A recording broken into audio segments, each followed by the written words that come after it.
அன்னையே காணிக்கை தாயே, இறையருள் ஓவியம் நீயே. அன்னையே காணிக்கை தாயே, இறையருள் ஓவியம் நீயே. காரிருள் நீக்கிடும் நிலவே, தாயருள் தந்திடும் முகிலே. நம்பினேன் நம்பினேன் என் அன்னையே, நம்புவேன் நம்புவேன் உன் பிள்ளையை. நம்பினேன் நம்பினேன் என் அன்னையே, நம்புவேன் நம்புவேன் உன் பிள்ளையை. சிமியோன் அவர்களுக்கு ஆசி கூறி அதன் தாயாகிய மரியாவை நோக்கி, இதோ இக்குழந்தை இஸ்ராயேல் மக்களுள் பலரின் வீழ்ச்சிக்கும் எழுச்சிக்கும் காரணமாக இருக்கும், எதிர்க்கப்படும் அடையாளமாகவும் இருக்கும். இவ்வாறு பலருடைய மறைவான எண்ணங்கள் வெளிப்படும். உமது உள்ளத்தையும் ஒரு வாள் ஊடுருவி பாயும் என்றார். அன்புமிக்க சகோதர சகோதரிகளே, இன்று அன்னையாம் திருச்சபை ஆண்டவர் இயேசுவை காணிக்கையாக ஒப்புக் கொடுக்கப்பட்ட விழாவை கொண்டாடுகிறது. 2000 ஆண்டுகளுக்கு முன் நம் ஆண்டவர் இயேசு குழந்தையாக கோவிலில் காணிக்கையாக அர்ப்பணம் செய்யப்பட்டார். அந்த காணிக்கை அர்ப்பணம் ஒரு இறையாட்சி பணிக்கான அர்ப்பணம். ஏற்றத்தாழ்வுகளையும் மனிதநேயமற்ற சட்டதிட்டங்களையும் உடைத்தெறியும் பணிக்கான அர்ப்பணிப்பு. மத்தேயு 5:3-16 கூறப்பட்டுள்ளது போல உப்பாகவும் ஒளியாகவும் மாறி தன்னையே பிறருக்காக இழப்பதற்கான அர்ப்பணிப்பு. தான் பெற்ற மகனை கடவுளின் பணிக்காக கடவுளின் இறையரசு மண்ணில் கட்டியெழுப்ப சமுதாயத்தில் மாற்றம் கொண்டுவர கன்னிமரியா இயேசுவை காணிக்கையாக அர்ப்பணித்திருக்கிறார்.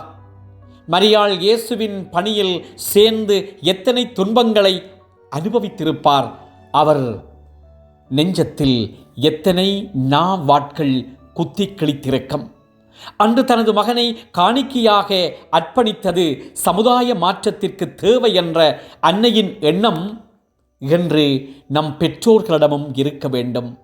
இயேசு சமுதாயத்திற்காக உயிர் விட்டது போல என்று நாமும் உயிரை விட வேண்டிய அவசியமில்லை. ஆனால் எங்களை முழுமையாகவே சமுதாய முன்னேற்றத்திற்காக கையளித்து மக்களின் மனமாற்றத்திற்காகவும் அவர்களுடைய திருந்திய வாழ்வுக்காகவும் நாம் பணியாற்ற வேண்டும்.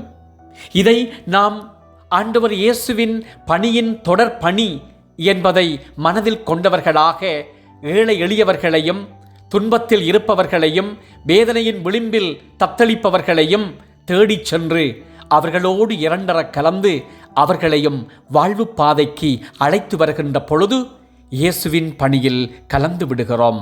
சிந்தித்தவர்களாக இன்றைய நாளுக்குள்ளே செல்லுவோம். மன்றாடுவோமாக.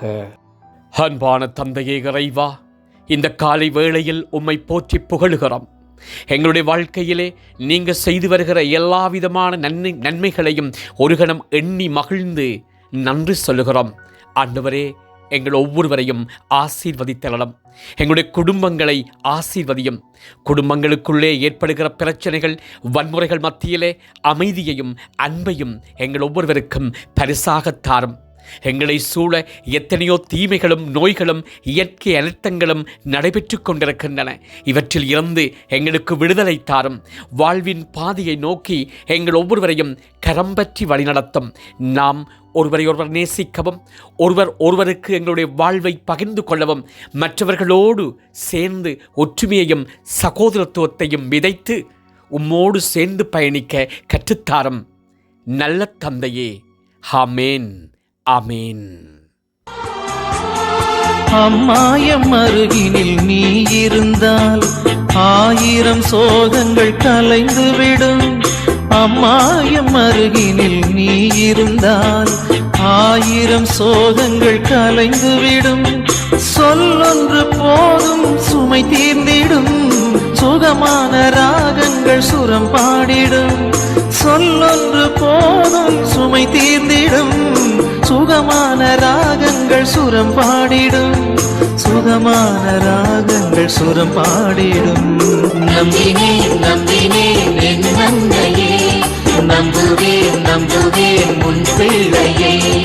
நம்பினேன் நம்பினேன் என் அன்னையே, நம்புவேன் நம்புவேன் உன் பிள்ளை. என்னையே காணிக்கைத்தான்.